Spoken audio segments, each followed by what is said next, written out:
रख देता हूं मान्यवर, मैं स्पष्टता करना चाहता हूं कि ये विधेयक जो है इसमें सर्वोच्च अदालत के निर्णय को जो उन्होंने रिफर किया है उसके पैरा 86, पैरा 95 और विशेष कर पैरा 164 एफ की ओर मैं ध्यान आकर्षित करना चाहता हूं। उसमें स्पष्टता से कहा है कि संसद को 239 AA के तहत दिल्ली संघ राज्य क्षेत्र के किसी भी विषय पर कानून बनाने का अधिकार है। ये अदालत ने अपने जजमेंट के अंदर बहुत स्पष्ट कर दिया है। मान्यवर, अब मैं थोड़ा विधेयक पर बात करना चाहूंगा। दिल्ली शासन, इसकी एक ऐतिहासिक पृष्ठभूमि है मान्यवर। दिल्ली की स्थापना 1911 में अंग्रेजों के शासन के द्वारा महरौली और दिल्ली दो तहसीलों को पंजाब प्रांत से अलग कर बनाई गई।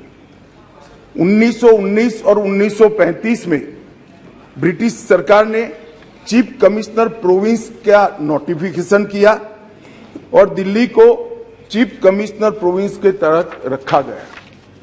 आजादी के बाद पट्टाभी सीतारामैया समिति ने दिल्ली को राज्य स्तर का दर्जा देने की सिफारिश की थी। हालांकि जब सिफारिश संविधान सभा के समक्ष आई, मेरा विपक्ष के सदस्यों को विनम्रता से अनुरोध है कि इस बात को जरा गौर से सुनेगा।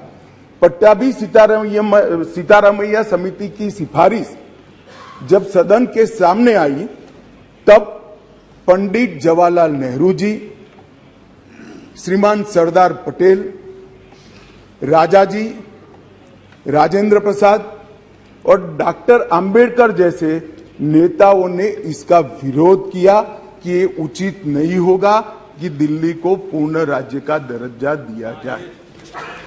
मैं फिर से एक बार रिपीट करता हूं, किस किसने विरोध किया था। पंडित नेहरू ने किया था, सरदार पटेल ने किया था, राजा जी ने किया, राजेंद्र प्रसाद जी ने किया और आंबेडकर जी ने भी इसका विरोध किया था। और उस वक्त पंडित नेहरू जी के एक चर्चा के हिस्से को मैं सदन के सामने रखना चाहता हूं। 2 साल पहले सदन ने एक समिति, सीतारामैया समिति की नियुक्ति की और अब जब रिपोर्ट आया है तब दुनिया बदल गई है, भारत बदल गया है और दिल्ली काफी हद तक बदल गई है। इसलिए दिल्ली में हुए इन परिवर्तनों की परवाह किए बगैर उस समिति की सिफारिशों को स्वीकार नहीं कर सकते और स्वीकार करना वास्तविकता से पूरी तरह मुंह मोड़ लेना होगा। एक समय तो नेहरू जी ने संविधान सभा के सदस्यों को यहां तक कहा कि चूंकि नई दिल्ली में 3/4 संपत्ति केंद्र सरकार की है, इसलिए तर्कसंगत यही होगा कि इसको केंद्र के अधीन रखा जाए। बाद में जब आंबेडकर जी ने समापन किया, तब उन्होंने कहा, जहां तक दिल्ली का सवाल है, हमें ऐसा लगता है कि भारत की राजधानी के रूप में शायद ही किसी स्थानीय प्रशासन को मुक्त अधिकार यहां दिए जा सकते हैं। संयुक्त राज्य अमेरिका और ऑस्ट्रेलिया में जो राजधानी के क्षेत्र है, इसकी मिसाल भी उन्होंने वहां दी और उन्होंने कहा कि इसके लिए एक अलग व्यवस्था करनी चाहिए और संविधान सभा में इस पर जोड़ना चाहिए। खैर, मैं इसलिए कहता हूं कि आप जिस चीज का विरोध कर रहे हैं, ये सिफारिश किसकी थी ये आपको मालूम होना चाहिए। ये पंडित नेहरू की सिफारिश थी। मान्यवर,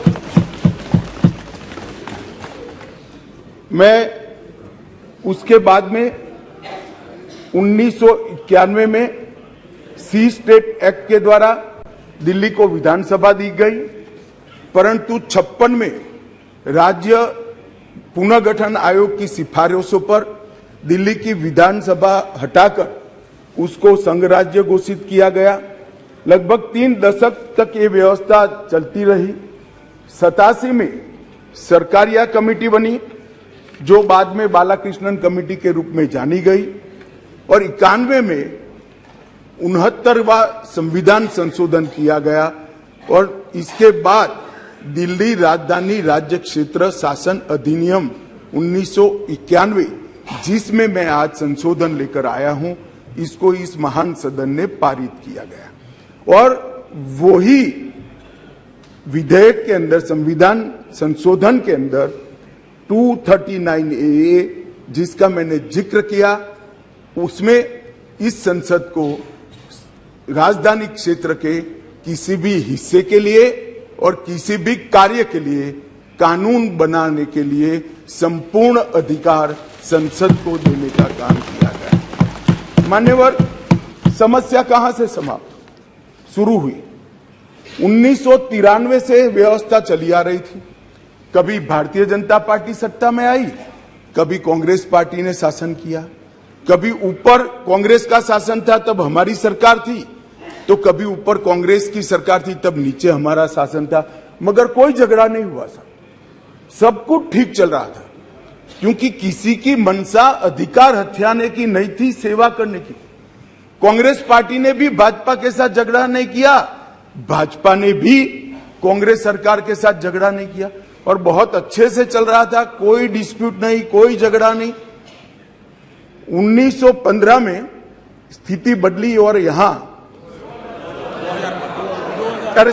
2015 में यहां स्थिति बदली और यहां एक ऐसे दल की सरकार आई जिसका मकसद, मुझे कोई झिझक नहीं है कहने में, जिसका मकसद सेवा करना है ही नहीं, झगड़ा करना। माननीय अध्यक्ष जी अनेक पार्टियों के मुख्यमंत्री रहे, अनेक पार्टियों की मिलीजुली सरकार रही, शुद्ध रूप से सरकार रही, मगर राष्ट्र सेवा करने में और जन सेवा करने में किसी भी पार्टी को कोई दिक्कत नहीं आई। मैं बाद में बात करूंगा क्या दिक्कत है वो, उसकी भी डिटेल बात करूंगा, प्रॉब्लम क्या है वो। प्रॉब्लम ट्रांसफर पोस्टिंग के अधिकार का नहीं है, विजिलेंस को कंट्रोल में लेकर बंगला जो बना दिया है, इसका सत्य छुपाना है। जो भ्रष्टाचार हो रहा है, इसका सत्य छुपाना है।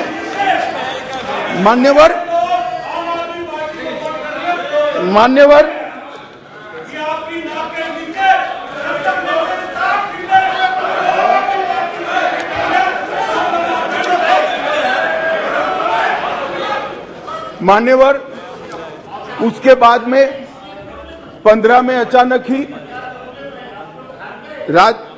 दिल्ली राज्य सरकार ने एक विषय सर्कुलर निकाला, जिसमें उन्होंने ट्रांसफर पोस्टिंग के अधिकार अपने हाथ में लिए। केंद्र सरकार ने एक नोटिफिकेशन निकाला, उसको हाईकोर्ट में चैलेंज किया गया। हाईकोर्ट का फैसला केंद्र सरकार के पक्ष में आया, इसको सुप्रीम कोर्ट में चैलेंज कर दिया गया, उसमें खंडित जनादेश आया, फिर संविधान पीठ बनी। संविधान पीठ ने कुछ फैसले कर नीचे फिर से 2 जजों की बेंच को दिया, उसमें भी सहमति नहीं बन पाई, और फिर से संविधान पीठ बनी जिसने अभी अभी फैसला दिया। मान्यवर वो जो इंटरप्रिटेशन है, वो इंटरप्रिटेशन उन्होंने कानूनी और मॉरल दृष्टि से नहीं किया। उन्होंने इंटरप्रिटेशन कानून की स्थितियों का करते हुए ये कहा है कि फिर भी दिल्ली देश की संसद को और भारत सरकार को दिल्ली संघ राज्य क्षेत्र के लिए हर प्रकार का कानून बनाने का अधिकार है। वो अधिकार का उपयोग कर एक वटहुकम, एक नोटिफिकेशन निकाला गया, और वो नोटिफिकेशन इसलिए निकालना पड़ा कि संसद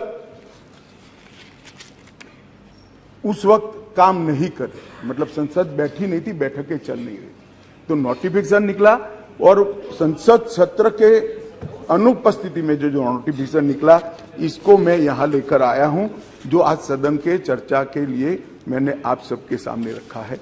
मेरा सभी पक्ष के सदस्यों से